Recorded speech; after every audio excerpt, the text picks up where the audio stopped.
1월 13일 수요일 새벽입니다. 다니엘 4장 1절에서 18절까지입니다.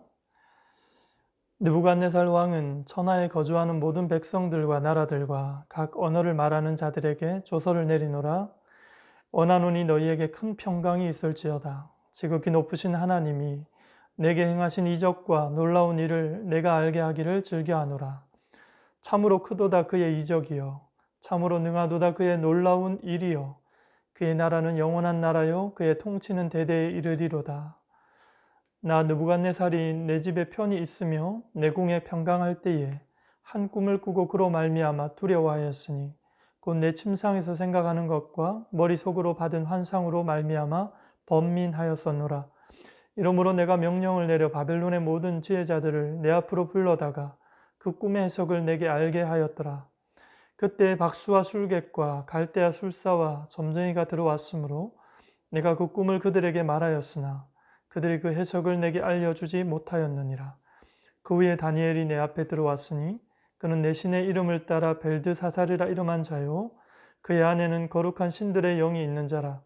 내가 그에게 꿈을 말하여 이르되 박수장 벨드사살아, 네 안에는 거룩한 신들의 영이 있은즉 어떤 은밀한 것이라도 네게는 어려울 것이 없는 줄을 내가 아노니 내 꿈에 본 환상의 해석을 내게 말하라. 내가 침상에서 나의 머릿속으로 받은 환상이 이러하니라. 내가 본즉 땅의 중앙에 한 나무가 있는 것을 보았는데 높이가 높더니 그 나무가 자라서 견고하여 지고 그 높이는 하늘에 닿았으니 그 모양이 땅끝에서도 보이겠고 그 잎사귀는 아름답고 그 열매는 많아서 만민의 먹을 것이 될 만하고 들짐승이 그 그늘에 있으며 공중에 나는 새는 그 가지에 깃들이고 육체를 가진 모든 것이 거기에서 먹을 것을 얻더라. 내가 그 침상에서 머릿속으로 받은 환상 가운데에 또 본즉 한 순찰자 한 거룩한 자가 하늘에서 내려왔는데 그가 소리질러 이처럼 이르기를 그 나무를 베고 그 가지를 자르고 그 잎사귀를 떨고 그 열매를 해치고 짐승들을 그 아래에서 떠나게 하고 새들을 그 가지에서 쫓아내라. 그러나 그 뿌리의 그루터기를 땅에 남겨두고 새와 노줄로 동이고 그것을 들풀 가운데에 두어라. 그것이 하늘을 이슬에 젖고 땅의 풀 가운데에서 짐승과 더불어 제 몫을 얻으리라. 또 그 마음은 변하여 사람의 마음 같지 아니하고 짐승의 마음을 받아 7대를 지내리라. 이는 순찰자들의 명령대로요 거룩한 자들의 말대로이니 지극히 높으신 이가 사람의 나라를 다스리시며 자기의 뜻대로 그것을 누구에게든 주시며 또 지극히 천한 자를 그 위에 세우시는 줄을 사람들이 알게 하려 함이라 하였느니라.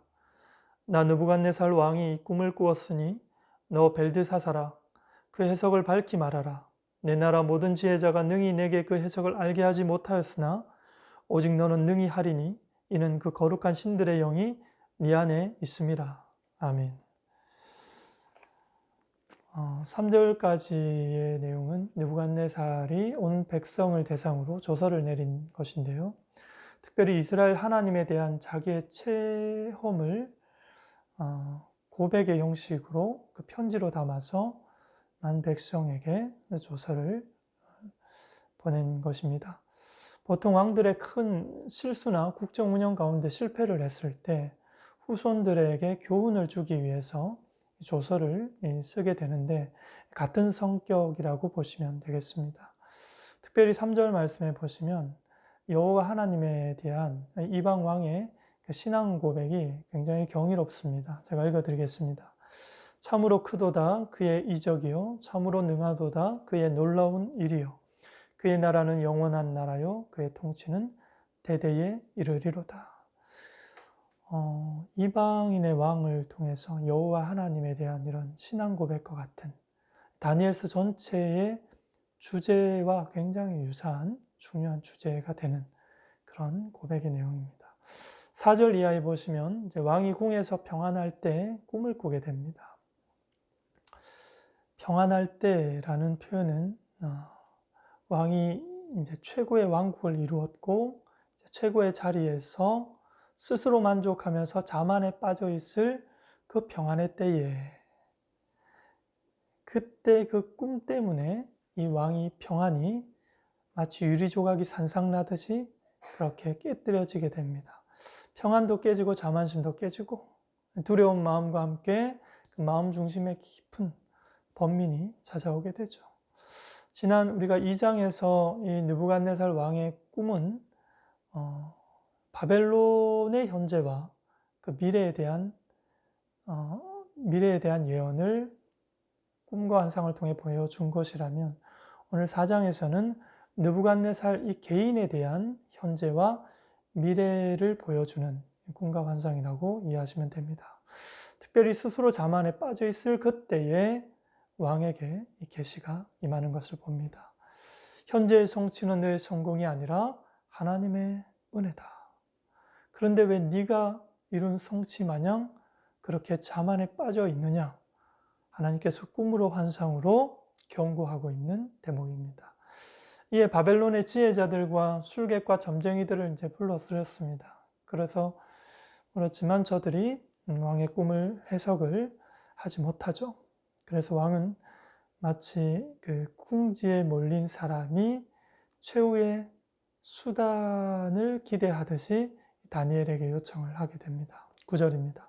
박수장 벨드사사라, 네 안에는 거룩한 신들의 영이 있은즉 어떤 은밀한 것이라도 네게는 어려울 것이 없는 줄을 내가 아노니 내 꿈에 본 환상의 해석을 내게 말하라.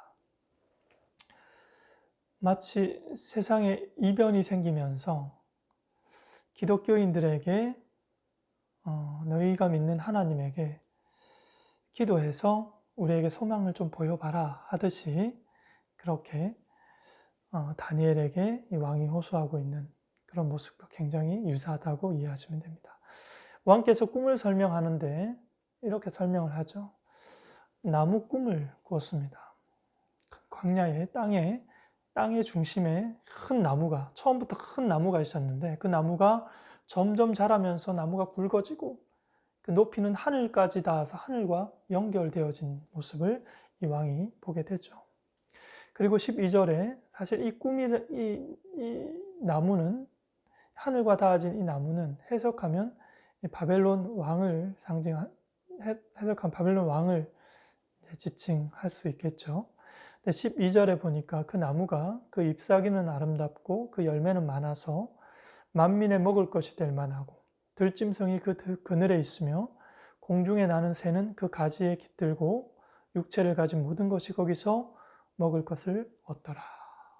이런 아름다운 광경이 있으면서 갑자기 또 새로운 상황이 생기게 되는데, 바로 그때 하늘에서 한 순찰자, 즉 감시자라고 하는 이 순찰자가 내려옵니다.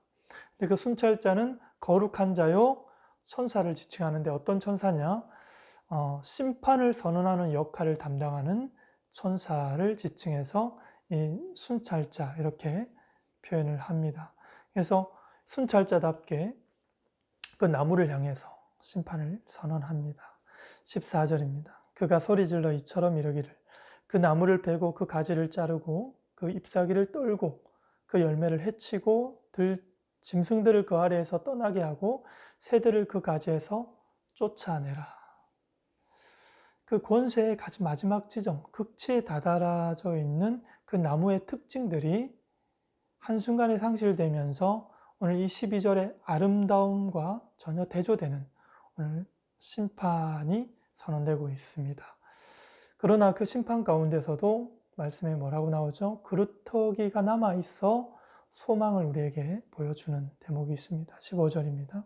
그러나 그 뿌리에 그루터기를 땅에 남겨두고 쇠와 놋줄로 동이고 그 그루터기를 쇠와 놋줄로 꽁꽁 묶고 그것을 들풀 가운데 두게 되죠.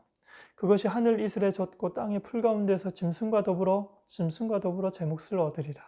또 그 마음은 변하여 사람의 마음 같지 아니하고 짐승의 마음을 받아 일곱 대를 7년을 지내게 되더라. 그러니까 남은 그루터기가 쇠 놋줄로 꽁꽁 동여진 상태로 이제 들풀 가운데 놓여지게 되죠. 쇠와 놋줄로 동여진 사람과 같고 짐승의 마음을 가진 사람과 같더라 하게 됩니다. 그 나무가.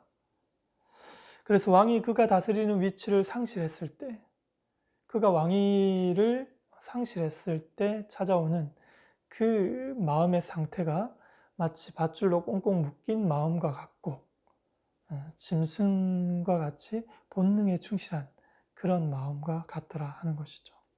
남은 그루터기가 되어서 철과 노줄로 동여진 채 들풀 가운데 있게 된 그 사람은 짐승들과 함께 하늘에 있을 만을 먹고 사는 그런 비천한 존재처럼 되었다라는 것이죠. 그래서 새와 노줄 때문에 그 사람은 7년 동안 이렇게 묶인 채로 짐승과 같은 삶을 살아가게 된다라는 것이 그 꿈의 해석인 것이죠. 그러니까 왕이 꾼 꿈에는요, 그 꿈의 해석이 같이 포함되어 있습니다. 이처럼 말입니다.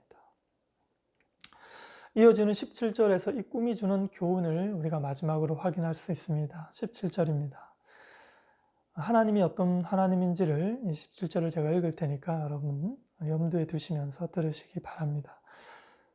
이 일은 순찰자들이 명령한 것이요 거룩한 이들이 말한 것으로 높고 높으신 분이 인간 나라를 다스리시고 누구든지 그분이 원하는 사람에게 그 나라를 주시며 가장 천한 사람을 그 지위에 세우신다는 것을 사람에게 알리려는 것이다.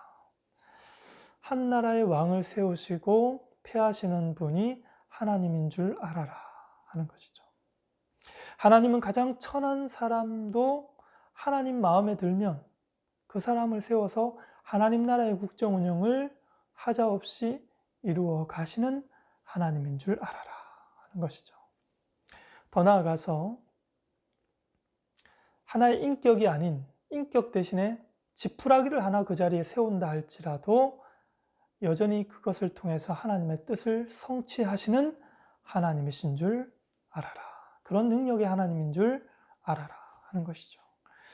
왕이 자기 성취로 인해 백성들 앞에서 자기 성취로 자기 자랑으로 하나님이 하신 것을 마치 자기가 한 것처럼 백성들 앞에 하나님을 가려서도 안 되지만 백성들도요, 우선 급한 불 끄겠다고 하나님보다 보이는 왕을 더 의지하는 삶을 사는 것도 그래서 하나님을 섭섭하게 하는 일도 있어서는 안 되겠다 하는 것입니다. 심고 물 주는 수고에 대해서는 분명히 우리의 수고가 있습니다. 그러나 결정적으로 생명을 부여하시고 우리를 거기에 두시며 또 여기에 두시며 삶의 보람과 가치를 느끼게 하시며 참된 변화와 혁신을 주도하시는 그 자리에 늘 하나님이 계시고 하나님이 이 모든 일들을, 이 핵심적인 일들을 주도적으로 이끄신다라는 사실을 잊지 마십시오. 그래서 느부갓네살을 향한 하나님의 경고의 메시지를 오늘 우리가 받으면 어떻게 받아야 되겠습니까? 현재의 성취는 나의 성공이 아니라 하나님의 은혜다. 현재의 성취는 내 성공이 아니라 하나님의 은혜다라는 것을 우리는 우리 삶으로 고백하며 살아야겠습니다. 우리가 이룬 성취가 아무리 크든 적든 부끄러운 것이든 자랑할 만한 것이든 그것은 우리의 것이 아니라 하나님이 주인이다. 그것의 주인은 하나님이다 하는 것입니다. 나의 다 된 것은 하나님의 은혜다.